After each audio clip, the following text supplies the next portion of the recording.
Seguimos en tiempo real, ahora en conversación con Javier Garza. Querido Javier, qué gusto saludarte, ¿cómo te va?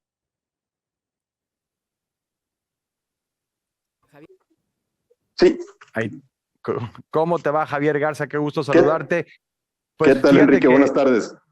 fíjate que conforme avanza, obviamente, este protocolo de los funerales, la despedida del Papa Francisco, se acerca también ya al inicio de lo que será la sucesión papal, de este proceso de cónclave. Ya son, entiendo, más de 100 los cardenales que están en el Vaticano. Interesante que de los 135 que son elegibles para participar en el cónclave, solamente 133 lo harán, dos no estarán aquí por razones de salud. Y la logística, pues no es un asunto menor. De entrada, la residencia de Santa Marta, pues no tiene lugares suficientes para los 133. A ver en dónde los ponen, Javier.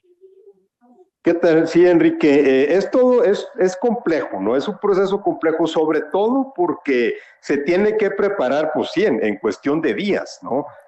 A lo mejor hace 8 años, cuando Benedicto renunció, pues tuvieron más tiempo, ¿no? Porque él anunció su renuncia y aunque luego ya se hizo efectiva, pues tuvieron más tiempo para hacer la planeación, pero aquí estás hablando de 15 días, ¿no? En la que, para empezar, todas las personas que están en Santa Marta, porque ahí hay huéspedes todo el año, ¿no? Hay huéspedes que pasan temporadas en Roma y todo el año, entonces primero se tienen que salir, ¿no? Después, como tú dices, hay que encontrarles cuartos. Creo que Santa Marta tiene como 125 cuartos, entonces probablemente van a tener que habilitar ahí algunos cuartos dobles, ¿no? Para algunos cardenales. A ver a Obviamente hay quién que le toca acondicionar. roommate. Exacto, a ver a quién le toca. Obviamente hay que acondicionar la Capilla Sixtina, sobre todo para, bueno, poner lo que son las mesas y las sillas y los estrados y los altares y todo lo que se utiliza para la votación, pero sobre todo también hay que sellar un corredor entre Santa Marta y la Capilla Sixtina, porque Santa Marta está del otro lado de Ciudad del Vaticano, ¿no? De donde se encuentra el Palacio Apostólico. Entonces, se tiene que habilitar una especie de corredor que en el pasado cónclave lo hicieron en camioncitos, ¿no? Que se los llevaron porque pues no puede haber ningún contacto entre los cardenales fuera de esa burbuja que se hace. Digamos que hay dos encierros, ¿no? El cónclave estricto es solamente los cardenales dentro de la Capilla Sixtina votando, ¿no? En la elección es solamente ellos los únicos que pueden estar ahí. Pero luego hay otra burbuja más amplia y es la de todos los funcionarios vaticanos que tienen que estar presentes, notarios apostólicos, sacerdotes, confesores, y luego todo está el personal de apoyo en Santa Marta, la gente que prepara las comidas, los que sirven, los que hacen la limpieza y demás. Todos tienen que hacer un juramento de secreto que es muy riguroso y muy estricto, pero entonces tiene que haber todo este aislamiento, ¿no? Y toda una burbuja en donde los cardenales no pueden andar paseándose por el Vaticano libremente como todavía lo pueden hacer ahora, ¿no? El encierro que dura pues 1 o 2 días. Efectivamente se reportaron 2 bajas, no es inusual. No sé si te acuerdas que en 2005 justo uno de los dos cardenales que estaba demasiado enfermo para asistir al cónclave de ese año era un mexicano, era Adolfo Suárez Rivera de Monterrey. En el 2013 creo que también hubo dos. En este caso sí vimos el bosnio Vinko Puljic y el español Antonio Cañizares, de 79 años los dos, aunque estaba leyendo que Vinko Puljic dijo que ya le habían dado una alta médica, entonces a lo mejor sí se aparecía. Y él es el veterano, es uno de solamente 5 cardenales que quedan de los tiempos de Juan Pablo II, o sea, ya veteranos de 2 cónclaves. Sí, y es que hemos visto justamente la sucesión papal, eh, como no ocurrió en el caso de Juan Pablo II, que tuvo pues este pontificado larguísimo que fueron 25, casi 26 años, el segundo más largo de la historia, y desde entonces, en 2003, Ratzinger, el Papa Benedicto, su salida también de forma inédita, no en un féretro, sino en un helicóptero a Castel Gandolfo, en donde termina retirándose el Papa Benedicto.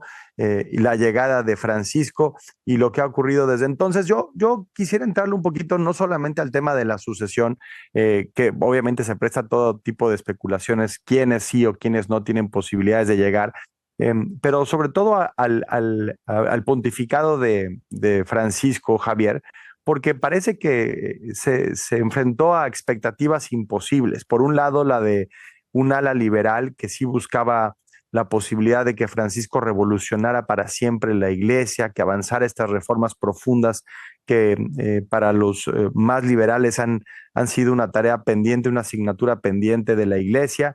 Y por el otro, un sector muy conservador que en cuanto empezó a mover un poco el agua, pues como dice la expresión común, se pusieron los pelos de punta y se opusieron, presentaron una oposición real, férrea, a cualquier tipo de cambio por parte, sobre todo en lo dogmático, ¿no? De parte de Francisco. ¿En dónde cae al final? Y yo sé que tiene que pasar el tiempo y veremos la influencia de los cambios y las decisiones tomadas por Francisco hacia adelante, pero si tuviéramos que hacer una evaluación hoy, ya con la muerte del Papa Francisco, ¿en dónde termina cayendo su pontificado entre estas dos tensiones? Yo te lo resumiría creo que con una palabra, Enrique, incomprendido. Lo que comentas sobre las críticas que se le hacen en las distintas facciones en la iglesia son ciertas y creo que viene principalmente de una incomprensión. Me parece que los liberales malentendieron el poder que realmente tiene un papa, ¿no? El papa será el monarca absoluto del Vaticano, pero no es un monarca absoluto de la iglesia. Hay doctrina, ¿no? Y hay dogmas sobre la cual, y hay historia y tradiciones sobre la cual el papa no puede cambiar de un plumazo. Es decir, lo que estamos viendo, por ejemplo, en lo que vimos en Francisco, por ejemplo, por ejemplo su apertura hacia la comunidad LGBT, ¿no? Y es decir, que se podían bendecir a las parejas que iban a iniciar una unión, ¿no? A parejas del mismo sexo que iban a iniciar una unión. Pero él decía, era bendecir a las personas, no es bendecir la unión, porque la iglesia obviamente no reconoce el matrimonio entre personas del mismo sexo. Y Francisco no podía cambiar por sí mismo esa tradición de simplemente, ya el catolicismo va a reconocer las personas las parejas del mismo sexo o el matrimonio homosexual, y realmente no lo podía hacer. De la misma manera que Francisco dijo, vamos a explorar el diaconato en las mujeres, ¿no? El diaconato que es, digamos, el paso previo al sacerdocio, porque la tradición que dice que el sacerdocio está reservado a hombres será anacrónico y todo lo que tú quieras, pero no es una que el Papa puede reformar de un plumazo y de manera unilateral, ¿no? Es algo que tiene que hacerse con el concurso de toda la iglesia, y hay facciones en la iglesia que creen que eso no debe ocurrir. Entonces, los liberales creo que entendieron mal y pensaron que el Papa tendría el poder absoluto para hacerlo, y vieron en gestos de apertura y gestos de entretener ciertas ideas que Benedicto y Juan Pablo no habían entretenido, como el inicio de una ruta hacia eso, ¿no? Y luego resultaba pues que el Papa decía que no avanzaba lo que ellos querían. Entonces creo que ellos malentendieron el poder del papado, y los conservadores malentendieron la naturaleza jesuita de Francisco, ¿no? Él tenía una espiritualidad profundamente jesuita que se basaba mucho en la contemplación y en lo que los jesuitas llaman el discernimiento, ¿no? Que es dejar que el Espíritu Santo obre en la decisión que toma uno, ¿no? Al respecto de algo, pero es el análisis y es la oración y es pensarlo en la confrontación de los opuestos, ¿no? Entre los aspectos positivos o los aspectos negativos que uno ve en un curso o en una ruta o en una acción, y es hacerlo a través de oración y a través de reflexión. Francisco era muy dado a todo ese proceso, que choca mucho con las certezas dogmáticas y con las certidumbres a veces de superioridad moral a la que pueden llegar muchos conservadores. Entonces creo que en ese sentido tampoco comprendieron bien lo que estaba haciendo Francisco, que estaba tratando de iniciar un proceso de diálogo. Interesante esto que dices, la certeza dogmática, y ahí sí se dibuja un paralelo entre la ficción y la realidad, pensando en la película de Cónclave y el mensaje que manda el encargado de administrar el proceso del cónclave en la película sobre el pecado de la certeza como el principal enemigo de la fe.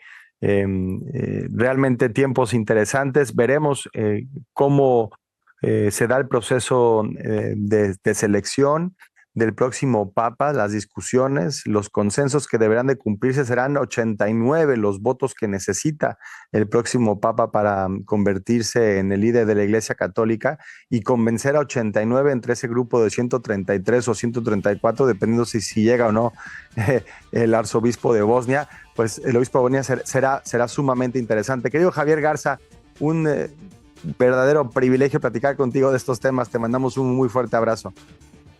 Igualmente, Enrique, hasta allá.